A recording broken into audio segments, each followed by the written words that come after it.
I thought Bernie did okay. There's a reason why they call him Lion Ted. And I definitely think that Bernie had his moments, and this is one of them.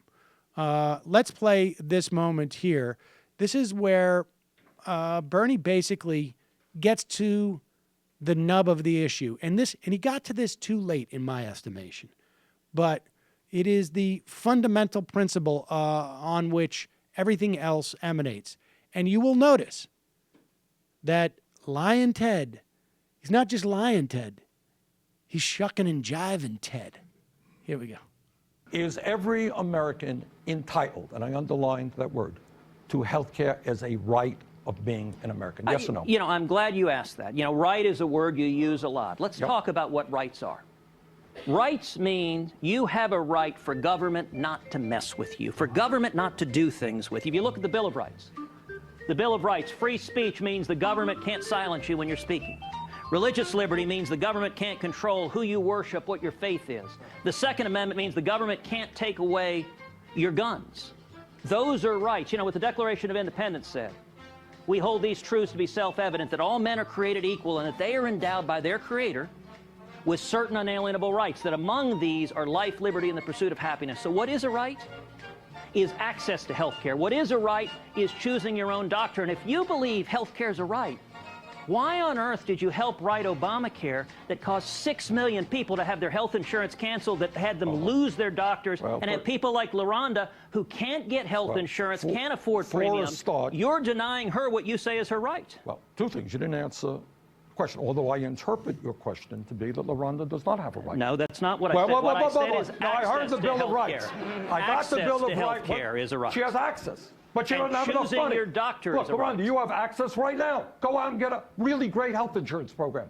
Oh, you can't do it because you can't afford it. All right? That's what he's saying. Access to what? You want to buy one of Donald Trump's mansions? You have access to do that as well. Oh, you can't afford $5 million for a house? Sorry. Access doesn't mean a damn thing. What it means is whether people can afford it, can get the health care that they need. And they can't under Obamacare. Second of all, some people have problems. No question about it. I'm not arguing with you on that, Ted.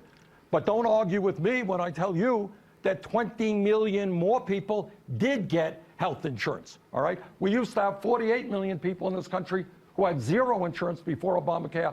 Now that number, much too high, is 28 million.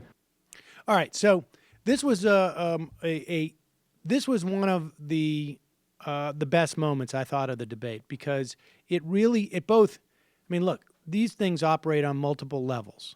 And your average, I think, viewer, to the extent that there's an average viewer of a CNN debate on, on a Tuesday night about healthcare, but someone coming to this for first time, I think, would walk away saying, yeah, wait a second. That moment, I think, is pretty poignant for people. And Bernie did a great job of illustrating the difference between access to health care, which just basically means that we're not going to, as a government, prevent you from getting health care, versus actually getting health care. Throughout the debate, though, I think Bernie has to, I felt like he was all over the place a little bit. And I really do think that in addressing this whole healthcare debate,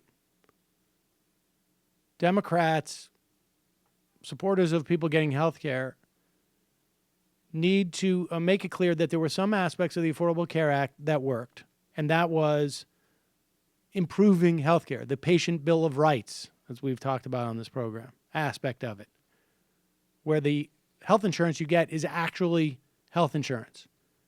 And what failed in the expansion of Medicaid, what failed was using the private market as a delivery mechanism for people in the individual health insurance market, because the insurance companies are not up to the task. They don't want to. We know that one of the biggest insurers just pulled out just as some type of ploy with the Obama Department of Justice to intimidate them, to threaten them. They're not interested in this business. Their business model doesn't work. And that's where you just pivot. Medicare is the most popular, the most efficient, the most effective way to provide insurance for the entire country. And we should simply give to the rest of the country what 50 million Americans already have and enjoy, and that is Medicare.